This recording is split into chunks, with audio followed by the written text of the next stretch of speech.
Welcome to the DD show clips. हमारा उद्देश्य है कि आप कम समय के अंदर ज़्यादा चीज़ें सीख पाओ, तो देखते रहो और सीखते रहो। इमेजिनेशन भी एक बहुत इंपॉर्टेंट पार्ट है, राइट? इमेजिनेशन के बारे में बात करें कुछ कि हमने कुछ चीज़ों को इमेजिन करा और वो हमारी लाइफ में हो जाती है। पर इससे पहले ना मैं एक जॉब और बिजनेस का एक और बहुत सारे लोग जॉब कर रहे हैं, उनको लगता है बिजनेस अच्छा है। लोग बिजनेस कर रहे हैं, उनको लगता है जॉब अच्छा है। तो आपने कभी सोचा ऐसा क्यों है? नहीं, मुझे तो बिजनेस ही अच्छा लगा शुरू से। क्योंकि आपने एक जॉब भी करी है, आपने वो देख लिया कि यार मेरे को यहाँ पर वो किक नहीं आ रही है। वो शुरू से ही था कि आपने बिजनेस भी करना अपने आप को आइसोलेशन के अंदर डाला होगा, कहीं ना कहीं से आपको आइडिया मिला होगा, या आपने कोई फैमिली के अंदर देखा होगा, या आपने कोई लाइफस्टाइल देखी होगी, उससे आप इन्फ्लुएंस हुए होगे। हर एक तरीके इंसान होता है, राइट? हर कोई बिजनेस नहीं कर सकता, हर कोई जॉब नहीं कर सकता। करेक्ट। अगर बिजनेस वाले इंसान को जॉब में डालोगे, वो जॉब में खुश नहीं रहेगा। जॉब वाले इंसान को बिजनेस में डालोगे, वो बिजनेस में खुश नहीं रहेगा, वो स्ट्रेस्ड रहेगा हमेशा। तो ये इंसान को अपने आप को एसेस करना है कि वो जॉब वाला इंसान है या वो बिजनेस वाला इंसान है। अब मेरे से पूछते लोग भी कैसे पता करें?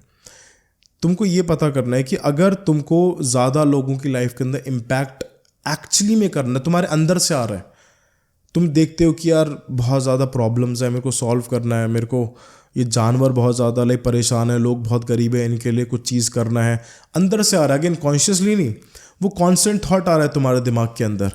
तुम अगर किसी गरीब आदमी को देख रहे हो तो तुम्हारे दिमाग के अंदर ही नहीं है, इसकी कोई हेल्प क्यों नहीं करता, ये नहीं आना चाहिए। तुम किसी गरीब आदमी को देख रहे हो, अगर तुम्हारे दिमाग में ये आ रहा है कि यार मैं इसकी हेल्प कैसे कर सकता हूँ।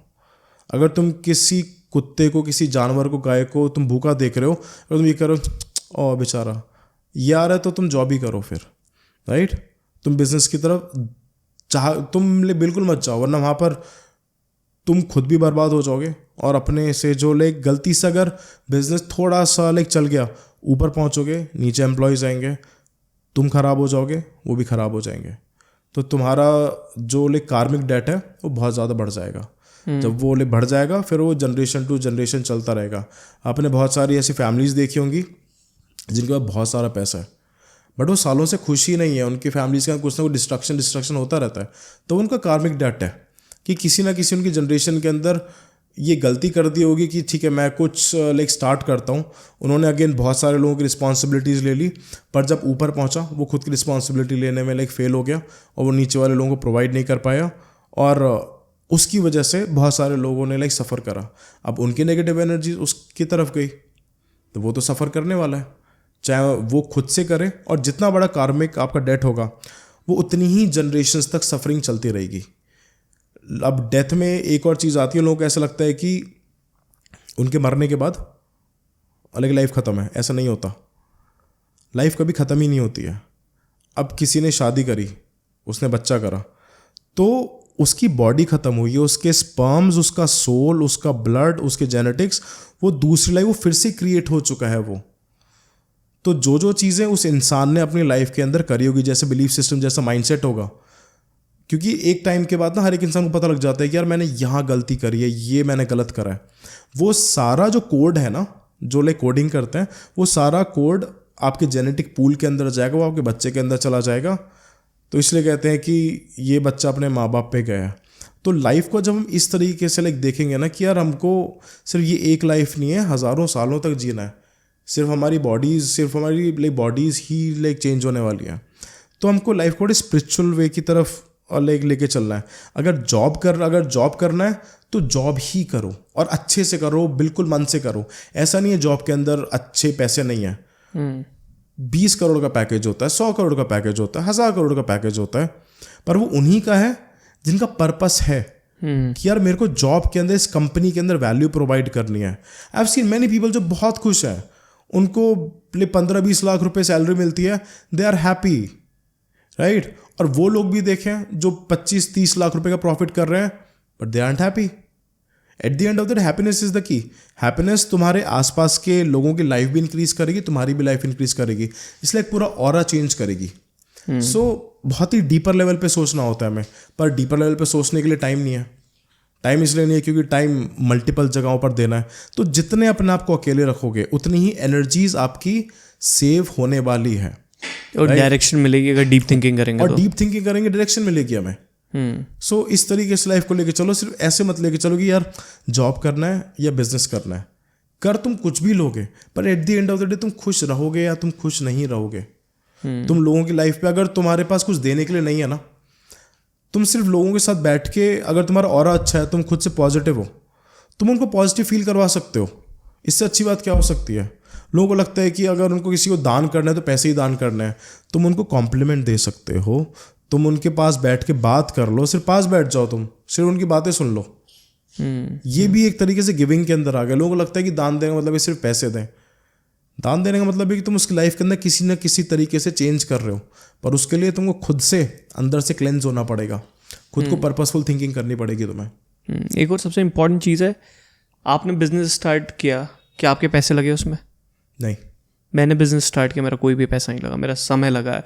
और जो लोग सोचते हैं कि मेरे पास पैसा नहीं है, मेरे पास ये नहीं है, वो गधे हैं। इंटेंशंस नहीं है, इंटेंशन नहीं है, और ये बोलते हैं कि हमारे पास पैसा नहीं है, हमें इन्वेस्टर चाहिए। अब एक गधो, आज तक मुझे इन्वेस्टर की ज़रूरत नहीं पड़ी है, शायद आपको भी नहीं पड़ेगी, क्योंकि आपने क्रैक कर लिया कि किस तरीके से बिजनेस बनना। हम समय लगा के पैसा हमने बना लिया, अब हम पैसे से पैसा बना रहे हैं। ये आजकल कूल है। अब जब से लाइक शार्क टैंक है, तब से लोगों के दिमाग के अंदर एक चीज़ चलेगी, इन्वेस्टर।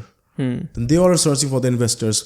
मैंने अपने एक मेरे लाइक मेंटोर है, उन्होंने एक चीज़ कही थी कि अगर तुम अपने दुकान के अंदर झाड़ू पोंछा नहीं लगा सकते हो तो तुम भूल जाओ, तुम बिजनेस कर सकते हो।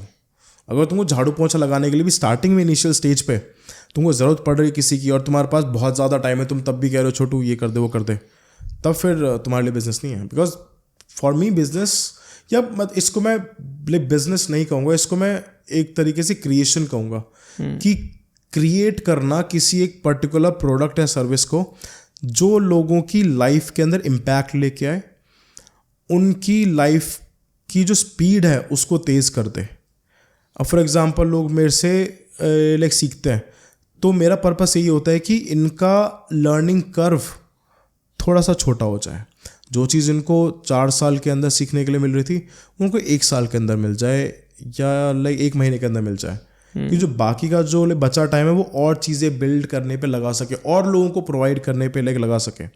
मेरे जो क्लाइंट्स हैं, जो स्टूडेंट्स हैं, या मैं यूट्यूब पे वीडियोस जो बनाता हूँ, मेरा दिमाग के अंदर यही पर्पस रहता है कि यार मैं इस इंसान के ब्रेन के अंदर क्या चेंजेस लेके आऊँ, उसके थॉट्स के अंदर क्या चेंजेस लेके आऊँ, जिससे कि इसकी ये इंटेंशन बने कि मेरे को आगे प्रोवाइड करना है। मेरे को ये नहीं प्रोवाइड करना कि मेरे को लग्जरी गाड़ियाँ लेनी है, जी-वैगन लेनी है, लाइक CL लेनी है, नहीं, वो तो बाय प्रोडक्ट है। All the luxuries, all the big houses, all the farm houses are the by product of your efforts and knowledge and your purpose and your intention, right. अब लोग बोलते हैं कि मेरे को फार्म हाउस चाहिए। क्यों चाहिए तुम्हें फार्म हाउस? भैया बस चाहिए मुझे फार्म हाउस। मगर नहीं मिलेगा तेरे को अगर तेरे पास कुछ भी पर्पस नहीं है, राइट। अब मेरे को जैसे फार्म हाउस चाहिए, राइट, मेरा पर्पस ये है कि मैं वहाँ पर बैठ के आइसोलेशन के अंदर अच्छे से काम कर सकूँ, बाहर की नॉइजेस मेरे थॉट्स को चेंज नहीं कर पाए, राइट। जब बाहर के नॉइजेस मेरे थॉट्स को चेंज नहीं कर पाएंगी, तब मैं और अपनी एनर्जी को और ज़्यादा फोकस तरीके से काम लाइक कर पाऊँगा। Money is a spiritual energy. अब उस मनी एनर्जी का तुम क्या करते हो वो हमारे कॉन्शियसनेस पर डिपेंड करता है। जिस दिन लोगों ने समझ लिया कि मनी एनर्जी है, अगर आपने स्टूडियो के अंदर बहुत ज़्यादा पैसा लगाया है तो आपने एनर्जी को, उस मनी एनर्जी को मल्टीपल जगहों पर लगाया है, जिससे कि ये एनर्जी और ट्रांसफ़र होके और ज़्यादा बड़ी बन के और ज़्यादा लोगों तक पहुँचे, राइट, उसकी क्वालिटी इंक्रीज हो। So that's also one of the most important understanding कि मनी को सिर्फ एक एक्सचेंज के लिए मत सोचो कि सिर्फ एक्सचेंज करने के लिए चीज़ है। It's an energy and most powerful energy, क्योंकि मनी को अर्न करने के लिए तुम अपना डिसिप्लिन, फोकस, तुम पढ़ाई, तुम सारी एनर्जी लगा देते हो। इसलिए कि cellular energy, physical energy, psychological energy, emotional energy सब लग जाता है। और जब ये सारी एनर्जीज अलाइनमेंट के अंदर अच्छे से हो जाती है अलाइन, तब उसके बाद आपको आता है मनी। जब ये अंडरस्टैंडिंग लोग थोड़ी सी इसमें डीपर लेवल पे जाना स्टार्ट कर देंगे, चाहे जॉब के अंदर हो, चाहे बिजनेस के अंदर हो, चाहे कोचिंग के अंदर हो, कंसल्टेशंस के अंदर हो, पैसे अपने आप आएंगे।